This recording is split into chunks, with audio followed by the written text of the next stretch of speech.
Hello, everybody. Welcome to the Life Money Balance Podcast. I am your host, Dr. Preston Cherry, and we have special guest Don Graves with me. Listen, there is not enough talk about unlocking the wealth in your home, and owning a home is one of the key factors of building wealth in your overall net worth. Unfortunately, it's kind of hard to tap sometimes, but there are key tools that we can use in order to unlock that wealth, like HELOCs, home equity lines of credit, and reverse mortgages. These tools can help you supplement your retirement income. It can also help you during uncertain times and help you find your or help you with your lifestyle goals. Okay. All right. So this is what we're going to chop it up about. Let's go.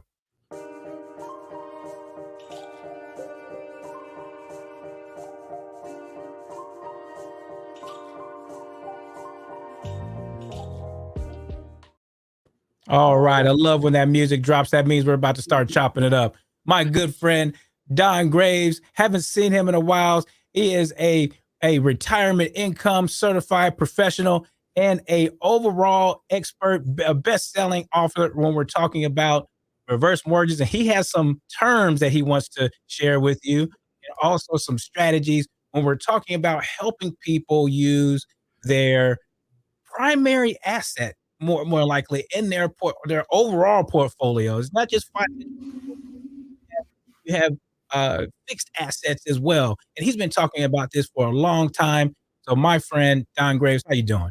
Dr. Preston Cherry, it is a pleasure to be with you today. Thank you for having me on. Oh yes, absolutely. So there's so much to talk about. Uh, you know, first of all, we have to talk about the kind of like the bad rap that some of these tools have gotten as far as the reverse mortgage. I forgot his name, the actor's name, but we used to be up.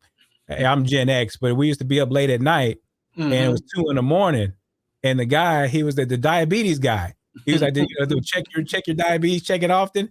Well, right after that, at 2 in the morning, the reverse mortgage commercial used to come on. Sure. Yeah. You know, so how do we get here from where it was introduced about 25 years ago, then it got a kind of bad rap, and then now we need some more information to make it more palatable. Take us through that track. Someone asked me, Don, what is a reverse mortgage? And I tell them, well, it's a good way to get beat up at the family barbecue. You ever mentioned a reverse mortgage at the barbecue? What happened? Three people left the table, three people went under the table, and your Aunt Janie made a shank out of a plastic knife and fork and came after you. You mentioned reverse mortgages at the wrong time, and the reaction could be wild. But I remind people, I said, listen, it's 4 words. It's 4 words. It's just a mortgage. It's just a mortgage. And I say, listen, we've been using home equity, most people, all of their lives. When you bought your first house, you probably didn't have cash. If you had it, you didn't want to use it. So you went and got a 30-year mortgage. And then when you wanted to do repairs, help kids for college, or do a trip, you went out and got a home equity loan or home equity line of credit. And now that we're at retirement age, what's an age appropriate equity release strategy for retirees? Well, that would be a reverse mortgage. What is a reverse mortgage? Started in America in 1961, became part of the federal government in 1988. It's part of a three-legged stool that the government has to undergird retirement: Social Security, Medicare, and the home equity conversion mortgage, HECM, nicknamed reverse mortgage. So I tell folks it's not new, it's not dangerous, and it's not spooky. Well, Don, what is it? It's just a mortgage. It's a federally insured loan for those aged 62 or better that allows them to convert a portion of their home's value, like a home equity loan line of credit, without giving up ownership, coming off title, being required to pay more than the home is worth, or having to make monthly mortgage payments. It's a way to access the built up equity in your home to help you to develop and sustain some retirement goals. So it's not new, dangerous, or spooky. Hey, folks, it's just a mortgage. It's just a mortgage. You know, you got to make a T-shirt on that. I'm not kidding. Do you have one already? Because I know you're a good merchandise fella. I may make one now that you said it. Right. But isn't that true, Preston? Yes, I yeah, mean, it is. we make it spooky, we make it dangerous. And I said, this thing's been around for a long time. And it's So, helping the right type of people. Doesn't help everybody. It's not for everybody, but it's okay, for the right retiree. yeah, there's a lot to unpack there because we're talking about two things here today because you're an expert on both of these mechanisms. We're talking about unlocking housing wealth. We're talking about home equity lines of credit, what's their use for, and also the HECM. I'll unpack that. What's that again? The home equity The conversion home mortgage. equity conversion mortgage, Okay, so 1988. That's the legal name that the federal government has. Remember, they're sponsoring this program. It's an FHA loan, and that's the name, home okay, equity so conversion mortgage. Well, Nickname. we're gonna walk through the details of that. I Okay. want to start with the emotionality of owning a home because people put their toil and in their working lives into their home. How Mhm. do you, in your experience, and I've experienced this with clients as well. But in your experience, what does that emotional attachment have to do with going or utilizing some of these tools like a HECM? Sure, it's important, isn't it? I mean, we grow up in a home, we love it, where a lot of people raise their children in the home and holds precious memories and sentimental values, particularly for older generations. Not for my children, 30, 28, 26. They can care less. They're mobile, one's in Vegas, one's in Amsterdam. But for retirees, there's a lot of sentimental value in that home. And I understand that. But the question that I pose to folks is that if you could use your home to create a better retirement outcome, would you at least want to know some of the ways to do that? Now, I write about 52 ways to use it, but they're just some common ways. The person retiring today, what's the challenge? And Preston, you can certainly speak to this. That the average baby boomer today will live longer, hasn't saved enough, and coming into retirement, highly indebted. And so we've got uncertainty going out into the future. Interest rates, future tax rates, market volatility, inflation, spending shocks, how long I'm going to live. All of these things put pressure to say my retirement is going to be longer than expected and less predictable than imagined. I need to have every available asset at my disposal to make it successful. I think most of our viewers or listeners would agree with that. Every available asset, or I call it AAA, all available assets. Somebody may want to write that down. Yeah. Oh no, I AAA, shoot. I got my notebook right now. Triple A. all available assets. Now let me tell the listener, and Preston, you stop me, please. Yeah. Most of us come into retirement with three buckets in retirement. The income bucket, Social Security, maybe a pension, maybe employment. The investment bucket, IRAs, brokerage account, 401ks, crypto, um, precious metals. The third bucket is the insurance bucket, fixed and variable annuities, whole and term life insurance, long term care disability. Now, out of those three buckets, listen, out of those three buckets, we've got to make that last for a long retirement. And there's some eroding factors, like I said, inflation, market volatility, spending shocks, lifespan, future tax rates. So, what happens when there's an emergency that comes up? What happens when an expense comes up? Homeowners insurance, for example, Texas, Florida, California, some places have tripled. What happens when there's some enjoyment? The three Mhm. E's: emergencies, expenses, and enjoyment. They come up in retirement. Now, I've got to choose which bucket to draw from: income, bucket, investments, or insurances. Is that enough for a long retirement? Let me suggest this: 87% of retirees have a fourth bucket, 87%, and that's called your housing wealth. Mhm. So if I add housing wealth to your other buckets, and let's say you've got a $600,000 home, and I can turn that into a $250,000 line of credit growing at 8%. What does that do to your other buckets? I tell you what it does. It causes them to last longer, sustain longer, and helps you to sleep better. For That's sure. what we talk about. Now let me stop. I'm from Kentucky. I got one too many stories to tell. You stop me, Dr. Cherry, please. Oh no, I want you, and listeners does too because there's so much under information or misinformation regarding these two strategies. So I want to spend time on both, Mhm, which is the home equity line of credit and also the HECM. And mhm, then I want these takeaways because you were about to go into some good examples. So let's guide the listener through that. That way they can walk away and say, man, you know what, I have what I need. You mhm, touched on one point before we pivot to going into the home equity line of credit. You mentioned younger generations. But for folks that believe that their house, parents, both Gen X and baby boomers, folks say, you know what, I'm going to pass this home down, mhm, to the next generation. mhm, There's a lot of issues, well, not issues. There's a lot of points that come up with that, meaning younger generation sometimes simply doesn't want to live in that home, mhm, or they disagree with selling it. All of these aspects. So mhm. why not use it? Well, can you expand on that before we get into the details of the two strategies? Here's what the research has found. Less than 2% of adult children are going to move into mom and daddy's house when they leave. So most people, they don't want mom and daddy's house. Mom and daddy say, I know Junior wants to live in here. Junior doesn't. Junior wants the money. Junior wants the money that's going to come when you sell the house, plus whatever other investments you may have. That's what Junior wants. And so um, that's the first thing. Building generational wealth is not just the home.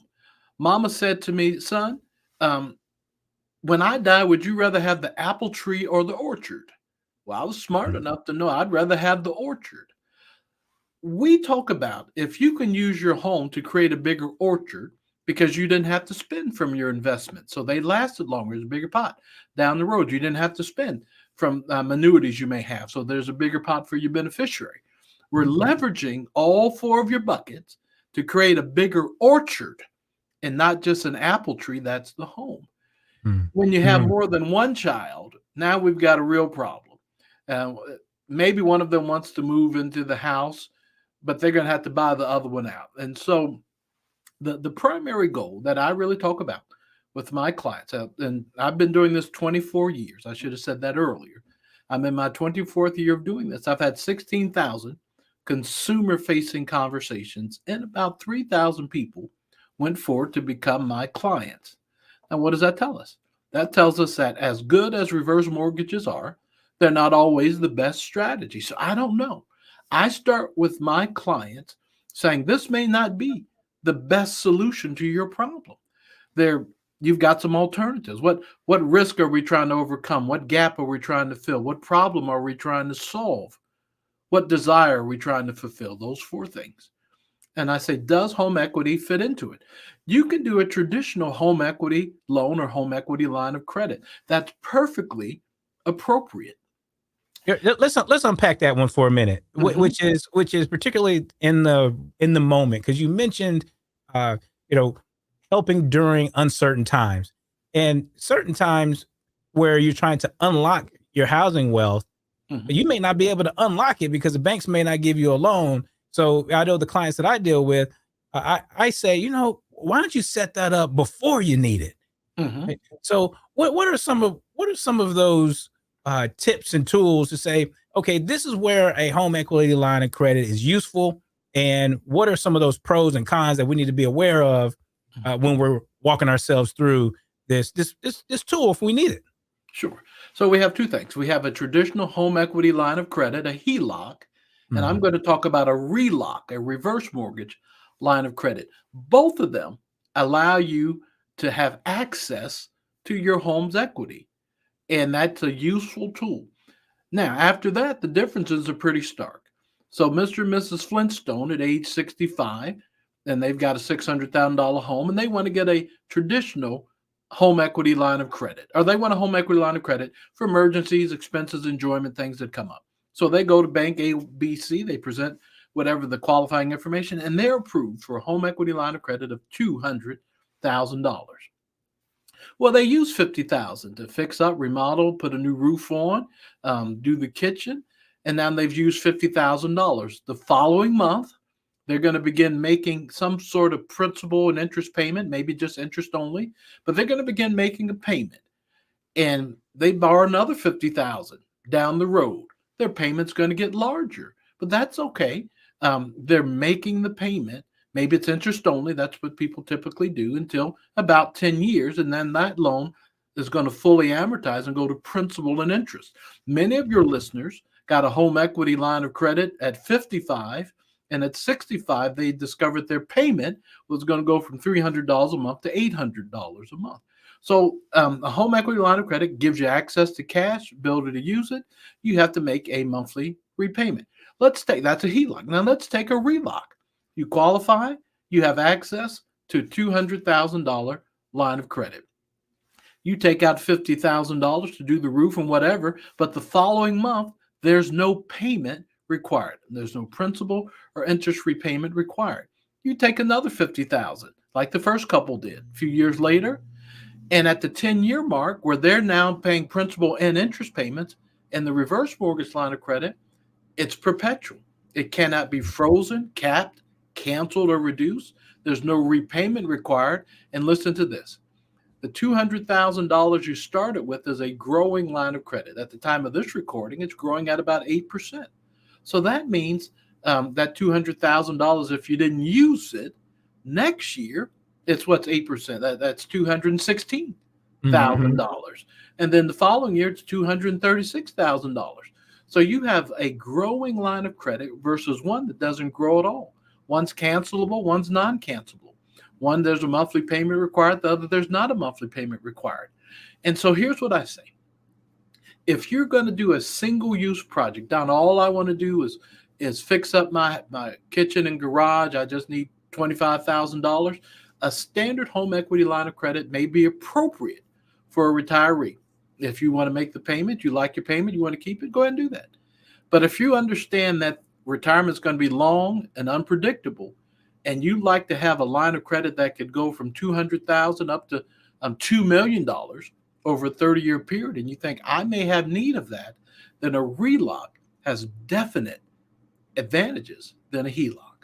Most definitely. And thank you for juxtaposing those two, is because a RELOCs for sure, if the situation serves, fits a retiree, and then a HELOC, because cash flows are available, or for those Gen X folks that are in their higher income years, because they can take that payment on a little bit more smoother, so to speak. And also too, it depends on, like you said, situational. Like, for instance, when you're talking about the need for capital during uncertain times, either for retirement income or uncertain times during your lifestyle now, set those bad boys up beforehand. And sometimes, if you said 8%, you can make 8% on the RELOC or pay 8% on the HELOC, but they're still paying 8% is still lower than the personal loan. So I say access that bad boy when you can. And retirement is different, isn't it, for your listeners? Yes. And some of the things, I don't know anybody. Now, here's a question to the listener, and then we'll go into what you said next. Here's what I ask folks. I meet a 70, 75, 80-year-old, and they've got a loan payment in retirement, a mortgage home equity loan line of credit. And I asked them this question, and I'm going to ask you who are watching or listening. Yeah. I said, I see that you're already making a monthly loan payment, as am I. Listen, I'm curious. If you had a choice, would you rather that payment be mandatory or voluntary? What would you choose? Now, so far, 100% of the people look at me and say something like, duh, voluntary. And I asked them, why would you want a voluntary mortgage payment in retirement? They say, Don, freedom, flexibility, control, a hedge against uncertainty, spend less from my retirement savings, give more, sleep better. And I say, that's me too. Yeah, right. And I say, Mr. and Mrs. Jones, so if there was a way for you to turn your mandatory monthly payment into a voluntary one, so you could spend less, sleep more, give more, have flexibility and control, would you want to see how it works? Now, nearly 100% of the people, when they understand that, they would say, yes, I want to see how it works. How does it work? Or that old sitcom I watched as a kid when the younger brother said to the older brother, what you talking about, Willis? But everybody, 87% of retirees own a home. That's your fourth bucket. How do you use it? You may not use it. It may not be something you want to use. But wouldn't you want to know if you're sitting on something that could grow to in excess of $1 million of borrowing capability without ever having to requalify, ever having to worry about it being canceled, frozen, or reduced? Right. That's the power of It is. understanding housing. And that's beyond the 60-second commercial. You won't get that from that late night commercial you talked No, about. you won't. And that's the thing, to check the diabetes and check it often, right? And this is where we are. And thank you, Don, for explaining. And I want to use the last of the show to go. I mean, I know the deepest dive as we can, as far as reverse mortgages, home equity conversion mortgages, and because you were already going that direction. And right now, why is it so important? And people I have conversations with, and wherever they are on the home equity, we or the what do you call it, socioeconomic status, we serve high net worth individuals, and it's like, okay, number one, you've used this time to build up equity in your home. It's one of your highest value assets. How do you tap into it, and why? And one of the key instances is to protect the wealth that you want to transfer and supplement that income, retirement income, making it more predictable, so taking that volatility out of there. So I know you all over here. I'm lobbing it up for you. Tell us how that works, that can partner up with some of those strategies. Sometimes people think, when I first started 24 years ago, there's a commercial. AARP had this commercial, and it comes on with a sad old lady and a sad dog and a sad house and sad music. And it starts out, the guy says, if you consider yourself house rich but cash poor, a reverse mortgage may be for you. And that was offensive to a lot of people. And it wasn't even true, because more than half the people got reverse mortgages 20 years ago had an excess of $100,000 in savings before they did that. So the spectrum, they say, well, who's getting a reverse mortgage? It can go from those who have a constrained kind of lifestyle to those who we might consider carefree. Let me give you an example. These are all true stories. A retired CEO of a large multinational pharmaceutical company, whose name everybody would know, wanted a reverse mortgage. He had $5 million in investments, and his advisor said, that's not for you. That's for poor people. He said, no, I think we could use this. Now, what did he want to do? Preston, you mentioned it earlier. He wanted to create a multi-generational estate plan that would benefit his children, grandchildren, and great-grandchildren through life insurance. And so he said, I want to get a life insurance that's large enough to cover all of this. And it was going to be $15,000 a month on premiums. So the advisor didn't want to look into reverse mortgages. And finally, the client says, listen, if you don't do it, I'm going to find a person. And that advisor called me. He told me the same thing I told you. I said, so you need $180,000 a year to pay the premiums. Just take it out of the $5 million. He said, no, Don, there'll be tax consequences, potential premature erosion. I don't want to do that. And he says, I said, well, how much is his house worth? He said, the house was worth $4.5 million. I said, what's his mortgages? He says he owes $2.1 million in mortgages. Now watch this. This is 68% of retirees are coming into retirement with some sort of loan payment. So this fellow had a $4.5 million home, $2.1 million in mortgages. And I said, how much is he paying principal and interest every month? He said, they're paying $21,000 principal and interest every month. I ran some numbers. I came back and I said, we can do a reverse mortgage on the $4.5 million home. It will make available $2.2 million. So the first thing the reverse mortgage did was paid off that mortgage he had of $2.1 million. When it did that, what happened to the $21,000 in cash flow that was leaving his pocket every month? That's now recaptured. This client has $21,000 that we recaptured, more than enough to pay the $15,000 in premiums to create a multi-generational estate plan for his children, grandchildren, and great-grandchildren. The advisor had no idea that this was possible, because he was closed off to understand. And most people I've told that story to says, you can do a reverse mortgage on a $4.5 million home? Sure, I can do it up to $10 million home. And I with said, the outstanding mortgage that you said. Say it again. It said he had an outstanding mortgage. He had, and most people do. So that's Don, what's the number one reason or strategy people use a reverse mortgage? I say to get rid of an existing monthly mortgage payment. There's a lady, she was retiring, 65, had a home, and she had a mortgage on that home. That's very common. She was paying about $1,600 a month, principal and interest. And I said to her and her advisor, I said, if we eliminate $1,600 a month, how much are we saving her? And he said, well, $1,600 a month. I said, no, she's taking money out of her qualified plan. So it's going to take her about $2,000 a month after paying state and federal income tax to net $1,600. When we get rid of her monthly mortgage payment, we're going to save her $2,000 a month, $24,000 a year. That changes her initial withdrawal rate from 4.5% to 1.5%. I said that means her portfolio conceivably is going to last 10 to 14 years longer with that one simple strategic tool. It may not be for your client or for those who are listening, but isn't it worthwhile to say, what would it mean for me to get rid of a monthly mortgage payment? It could Yeah. mean a lot. And I talk about 10 reasons to get rid of one or 10 benefits. And so that's very common. The other Now, common strategy is just to establish, you said it, Dr. Cherry, just establish this reverse mortgage line of credit at the onset of retirement. And if it's growing at around 8% today, let it grow. It's going to get ginormous. And mama said it's better to have money and not need it than to need money and not have it. yeah, you're so right about that.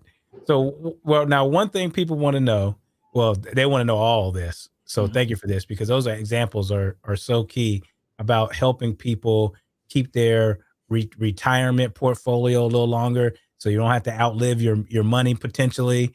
You can take care of your estate planning goals, as far as funding your insurance, paying your premiums on your insurance, funding your trusts, all these. So the strategies are endless. Mhm. So what is the one of the what do you have to do in order to because you're drawing the equity down on your home now. Mhm. So what happens when you have to settle that up? Okay. And one of the misconceptions about a reverse mortgage is you hear it, oh, that's the loan where the bank loans you the money. And when you die, they take the house. And I say, I don't know what that is. That'd be criminal. And I remind people, IJAM, it's just a mortgage. Is that how a regular mortgage works? They say, well, no. I said, Mhm. the bank loans you the money. There's a lien against the property. And when you die or move or sell the house, that mortgage gets paid off first, and 100% of all remaining equity passes on to you if you moved, your heir or your estate if you left. I said, that's a reverse mortgage. Let's take the people to $650,000 home, for example. They bought the house for $120,000 40 years ago.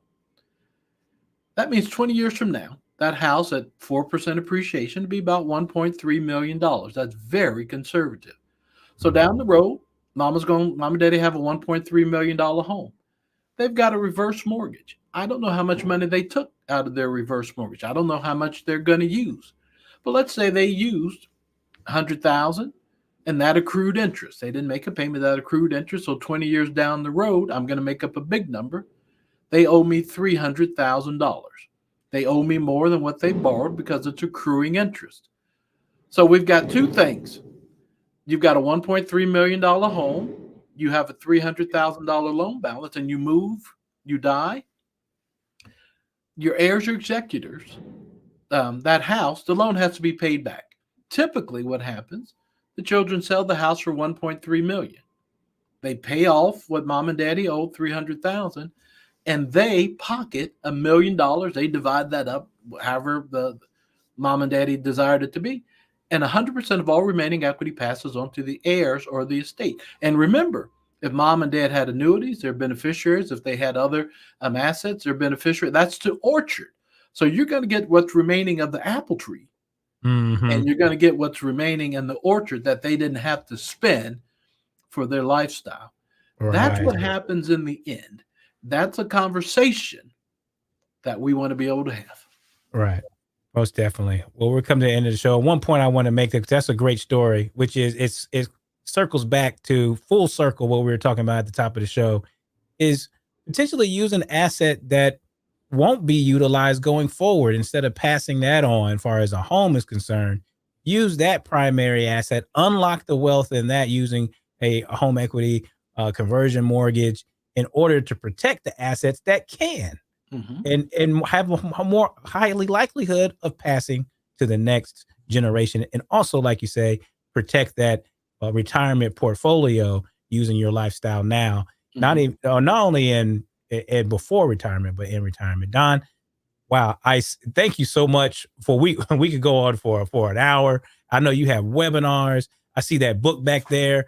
I have your book right here. Here, I just want to put it up on the screen right here. Tell us where we can find you, Don, and also about your book and where we can find you.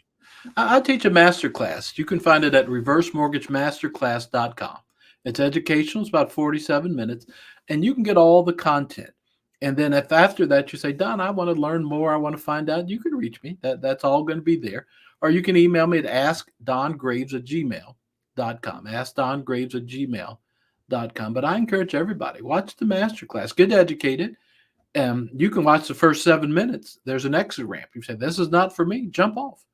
But whether you're carefree in your retirement or constrained, housing wealth, the conversation is going to allow you to do some things that you may have never thought was possible. Oh, well, thank you so much, Don. We have we talk with this conversation with our clients here, concurrent and utilized professionals like yourself. So we appreciate all your expert knowledge today, and we hope to have you back on the show. Thanks again. Thank you, Dr. Jerry. All right, everybody. I tell you, we keep chopping it up on the show, letting your life lead your money, not your money lead your life. So your life and money are working concurrently to help you achieve your version of financial freedom and your life design. If you like what you heard today on the show, like and subscribe and tune in next week. Cheers.